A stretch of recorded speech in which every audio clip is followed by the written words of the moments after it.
اور میں ہوا کے دوسری طرف جا کے کھڑا ہوا. تو میں نے تو اصول کی سیاست اس وقت بھی کی، قربانی دی، باتیں بھی سنی لوگوں سے، اور میری خبریں بنانے والے آج خبریں بنے ہوئے. تو میں تو مشکل وقت میں نہیں نکلا، میں تو عمران خان صاحب کی زندگی بچا رہا تھا کہ ان کے اوپر گولیاں نہ چلے. میں ارشد شریف جیسے لوگوں کو بچا رہا تھا.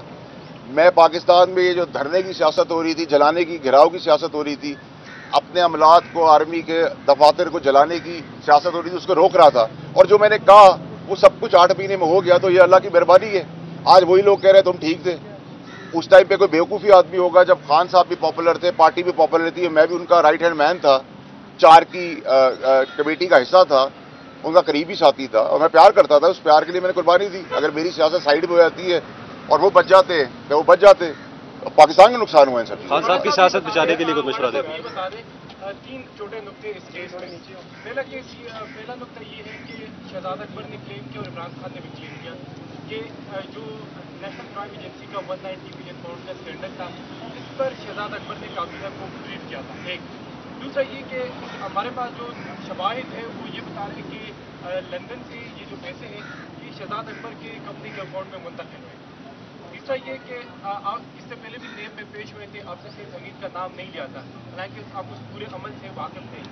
کیا یہ بہت سی موجودہ انٹیلیجنس قیادت کی جانب سے ڈائریکشن ہے کہ اب اس کیس میں فیض حمید کو بھی؟ دیکھیں جی، نہ تو اللہ کی مہربانی ہے مجھے، نہ میں کسی کا باپ کا کھاتا ہوں، نہ پہلے کھایا نہ آج کھاؤں گا. یہ آپ کو پتہ ہے، آپ سارے دوست ہیں. کرٹیسزم آپ کرتے ہیں مجھ پہ، وہ آپ کا حق ہے، لیکن جو بات فیکٹ ہے وہ فیکٹ رہے گی. مجھے کسی نے نہ کہا ہے، نہ کوئی کہہ سکتا ہے، نہ میں کسی کے کہنے پہ کہہ سکتا ہوں. میں پون نہیں ہوں باقیوں کی طرح. اللہ کا لوگوں کو اللہ کی رحمت ہے، مجھ پہ پتہ ہے میرا فائنینشیل بیک گراؤنڈ کیا ہے اور میں نے سیاسی طور پہ کس سے کیا لینا ہے. تو میں تو حق کی سیاست کرتا تھا، آج بھی کر رہا ہوں. دوسری بات جو آپ نے کی، شہزاد اکبر کی بات بکواس ہے. کوئی بریف ہمیں نہیں کیا گیا. ایک سیلڈ انویلپ دکھا کے ٹھگا ٹھگ ریپ اپ کرنے کی کوشش کی گئی. اور جب میں نے کہا کہ نیب کا کیس اس پہ بنے گا اور آبجیکٹ کیا اس کے اوپر، تو اتنی جلدی کس چیز کی تھی. اور کوئی کاروباری، میں اس پہ کاروباری کو مجھے الزام نہیں ٹھہراتا، کیونکہ کاروباری تو اگر اس کے 100 روپے پھنس گئے 10 روپے کسی کو دے کے اپنے 90 روپے ریکور کر لیتا ہے. تو یہ پاکستان میں طریقہ ایسے چلتا ہے. میں بھی ایسے کام کرتا رہا ہوں کہ جی اگر میرے پیسے پھنس گئے، مجھے میرے پیسے مل جائے اور کوئی کچھ لے تحفے کے طور پہ، تو پرابلم نہیں ہے کہ یہ بینیفٹ کا کیس ہے. ایک تو یہ نیشنل کرائم ایجنسی کا پیسہ جو ہے وہ x checker Pakistan government Pakistan کے اکاؤنٹ میں آ رہا تھا. یہ اوور اینڈ ابو 460 بلین سے اوپر پیسہ تھا. یہ ایڈجسٹمنٹ کا پیسہ نہیں تھا. اتنا بڑا اربوں روپے کا بینیفٹ دینے کا مقصد یہ کہ آپ نے کوئی بینیفٹ کی تیاری پہلے سے کی ہوئی تھی. اور اس سے پہلے بھی یہ جو کچن کیبنٹ ہوئی، اس میں بھی جہاں میرا شہزاد اکبر کا بہت سیویئر آرگیومنٹ ہوا اور اس کے وٹنسز ہیں، جب میں نے اسے کہا کہ یہ خان صاحب کو میں نے کہا یہ آدمی سلطانی گواہ بنے گا، یہ ملک سے بھاگ جائے گا. اور اس آدمی کو اور کچھ اور آدمیوں کو بھگانے میں بھی فیض حمید کا ہاتھ ہے. یہ ایسے تو نہیں ہو رہا کہ جس کو آپ پکڑنے جا رہے ہیں وہ ملک سے باہر ہے. کیسے پتہ چل گیا؟ جو اس کا حصہ تھے ان کو پتہ ہے اور آج بھی پتہ ہے. اور جو ان کی باقیات ہے فیض حمید صاحب کی، وہ آج بھی سینیٹ میں موجود ہے. سینیٹ کے بہت سارے سینیٹرز جو ہے اس میں آپ کو ملیں گے جو باہر پاک پیسہ کرتے رہے، وہ بھی میں بتا دوں گا جب ضرورت پڑے گی. اچھا سر، یہ بتائیے گا کہ پی ٹی آئی پر پابندی کے حوالے سے بات ہمیں ہو رہی پیسے ہے، آنے جانے سے ریلیٹڈ کوئی چیز نہیں بتائی گئی. اگر آپ کو سیل لفافہ دکھایا گیا تو آپ نے کیسے کلیم کیا کہ اس میں نیب کا کیس بنے گا؟ آپ کو تو کچھ بتایا؟ جب ہمیں زبانی بتایا گیا تو ہم نے کہا ایسا کبھی ہوتا ہے کہ آپ بند لفافے کے اندر ہم سے فیصلہ کرا لیں، اگر ہم سے فیصلہ ہی کرانا تھا خود ہی کر لیتے. اور یہ ایجنڈے کا حصہ نہیں تھا، اس کو اسپیشل ایجنڈے کے تحت لایا گیا. بھائی یہ بتائیے گا، کل چوہان صاحب نے اپنی پریس کانفرنس میں کہا کہ زوم میٹنگز کے اندر ترجمانوں کے اجلاس میں خان صاحب یہ ہدایات دیا کرتے تھے کہ فوج کو ہٹ کرنا ہے. کیا جب آپ پی ٹی آئی میں شامل تھے اس وقت بھی یہی صورتحال تھی؟ کیونکہ یہ نیریٹو 2-3 سال سے اسٹیبلش کیا جا رہا تھا فوج کے خلاف. دیکھیے جی، عقل مند آدمی اور ٹھہراؤ والا آدمی وہ ہوتا ہے جو بیفور ٹائم بتا دے باتیں. اس ٹائم پہ یہ باتیں کرنے کا کیا فائدہ ہے؟ اگر آپ اتنے مخلص تھے تو اس ٹائم پہ آبجیکٹ کرتے اور اس ٹائم پہ بازار پہ آ کے بولتے جیسے میں نے بولا تھا. اب آپ کہانیاں کر دیں ساری تو اس کا ہر کہانی کا سر پیر تو نہیں ہوتا. بابڑا صاحب یہ بتائیے گا کہ تحریک انصاف سے جو سینئر قیادت ہے وہ انہیں چھوڑ کے جا رہی ہے، کیا کوئی تحریک انصاف کی ذیلی شاخ بننے جا رہی ہے؟ دیکھیے جی، میں نے تو پہلے ہی کہا تھا، میں نے آپ لوگوں کے توسط سے بین کا بھی بتایا تھا. جیسے 9 مئی کا کام ہو رہا تھا کہ میں چمک جو ہے سن رہا ہوں.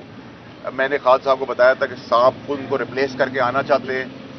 کچھ لمبے پتلے زہریلے سانپ آپ کو آگے آئندہ والے دنوں میں پریس کانفرنس کرتے ہوئے دکھائی گے. اس کو کنڈیم کرتے ہوئے دکھائی گے، عمران خان کے اوپر بلوا پھینکتے ہوئے دکھائی گے. اور عمران خان صاحب کو شاید اس وقت میری باتیں یاد آ جائے کہ ان سب کی نشاندہی میں ان کے منہ پہ کرتا تھا. ان کے گریبان بھی پکڑنے کے لیے میں کھڑا ہوا ہوں. تو میں نے تو اللہ کی مہربانی سے اپنا فرض ادا کیا ہے اور پرانے عمران خان صاحب اور پرانے پاکستان اور اس آئیڈیالوجی اور فلسفے کے ساتھ آج بھی چل رہا ہوں. آپ نے ذکر کیا ارشد شریف صاحب کا، آپ نے کہا کہ ارشد شریف صاحب کے مرڈر میں وہ لوگ ملوث ہیں جو عاصم منیر کو آرمی چیف نہیں بننے دینے چاہ رہے تھے، رکاوٹ ڈال رہے تھے، وہ بتائیں گے کون تھا، کس کی طرف آپ کا اشارہ ہے، کیا وہ بھی فیض امین ہے؟ دیکھیں، آج پہلا سٹیپ میں نے اٹھا لیا اور میں پھر ذمہ داری کا حساب دے رہا ہوں، جو میری کمزوری نہیں طاقت ہے. اور میں نے کہا جب میں شروع ہوگا تو بہاولپور چکوال سے ہوتا ہوں کوئٹہ میں رکوں گا. تو میرے رکنے اور میرے چلنے سے پہلے اگر چیزیں صرف پہ آ جاتی ہیں جو مجھے امید ہے کہ ہوگی اور انشاءاللہ ہوگی، تو مجھے ضرورت نہیں کہ میری کوئی بات سے ملک کی جگہ زائد ہو یا ملک کی ریپوٹیشن کو فرق پڑے، تو اس لیے میں رکا ہوا ہوں. مجھے کوئی چیز روکنے والی ہے نہیں. سر پی ٹی آئی کی جو موجودہ پوزیشن ہے، جس طرح ان کے ساتھ جو رویہ ہو رہا ہے، تو آپ سمجھتے ہیں کہ پی ٹی آئی کے اندر کچھ ممبرس کی وجہ سے، کچھ فیصلوں کی وجہ سے یہ ساری سچویشن کریٹ 100%. عمران خان صاحب وہ آدمی نہیں تھے جو آج کے نئے عمران خان صاحب نئے پاکستان کے اندر نظر آ رہے ہیں. یہ وہ آدمی نہیں تھے. عمران خان دلیر آدمی تھے. میں گاڑی چلاتا تھا کراچی میں، میری گاڑی میں جب بیٹھتے تھے تو میں کہتا تھا ادھر اتر جائے، آپ کے سپورٹر ہیں. وہ پوچھتے نہیں تھے. اب کہتے تھے بدگاؤ کھا لے، وہ بدگاؤ کھا لیتے تھے. یہ جو سین کان کالا سفید کپڑے جوڑے، عمران خان صاحب کو اللہ کی مہربانی سے مجھے آپ کو کسی کو بھی جب تک اللہ کی مرضی نہیں ہوگی کوئی آنچ بھی نہیں لا سکتا. آپ محلوں کے اندر چلے جائیں، بکرس کے اندر چلے جائیں، لوہے کی سیلیں لگا دیں. اگر آپ کی باری آ گئی ہے اللہ کی طرف سے تو آپ کی باری آ گئی. یہ تو عمران خان صاحب خود سے کہتے تھے. ہمارے صاحب کیا ایسا ہے کہ جو پارٹی چھوڑ رہے ہیں وہ ایوان صدر سے پٹیشن لے کے آ رہے ہیں، ان کے کہنے پہ چھوڑ رہے ہیں، کیا ایسا ہے؟ دیکھیے، ایوان صدر میں جو ایوان صدر کے صدر صاحب نے جو کام کیا ہے وہ میرے خیال سے کوئی دشمن بھی نہیں کر سکتا. اور اس مس انڈرسٹینڈنگز کے اندر بہت بڑا رول ایوان صدر اور صدر عارف الوی صاحب کا ہے. سر کیا پی ٹی آئی پہ پابندی کی بات ہو رہی ہے، کیا اس سے آپ اس کے حق میں ہے کہ پی ٹی آئی پہ پابندی لگنی چاہیے یا ان پہ لگ سکتی ہے؟ دیکھیے، پابندی تو نہیں لگنی چاہیے، لیکن جو کام کروا دیے گئے ہیں وہ پابندی کے لیے بہت کافی ہے. تو یہ کام ہونے نہیں چاہیے تھے، لیکن پابندی لگا کے آپ کو کوئی فائدہ نہیں ہے. ٹھیک ہے، لیکن اگر آپ کہیں کہ پابندی والے کام نہیں کیے، پابندی سے زیادہ والے کام کر دیے. ایسا صاحب یہ بتائیں، یہ پاکستانی سیاست میں جو پارٹیاں ہوتی ہیں سیاسی، ان کے ساتھ یہ عروج و زوال لگا رہتا ہے. پارٹی کی عادت غلط فیصلے بھی کرتی ہیں، بہت غلط اقدام اٹھاتی ہیں. اس کا کیا مطلب ہے وہ پارٹیاں چھوڑنی شروع کر دیں؟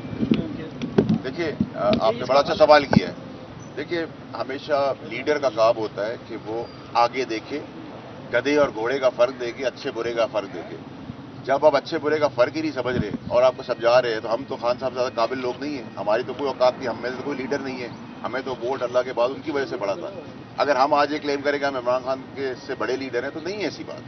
لیکن اگر کوئی آدمی اپنے آپ کو بڑا بنانا چاہ رہا ہے، ان کو ہٹانا چاہ رہا ہے اور ہٹا کے لانا چاہ رہا ہے اور آپ کو دکھا رہے تو میرے والد صاحب کہتے ہیں کہ اللہ جب کسی کو دیتا ہے تو اس کو عقل دے دیتا ہے اور جب لیتا ہے تو اس کی عقل لے لیتا ہے.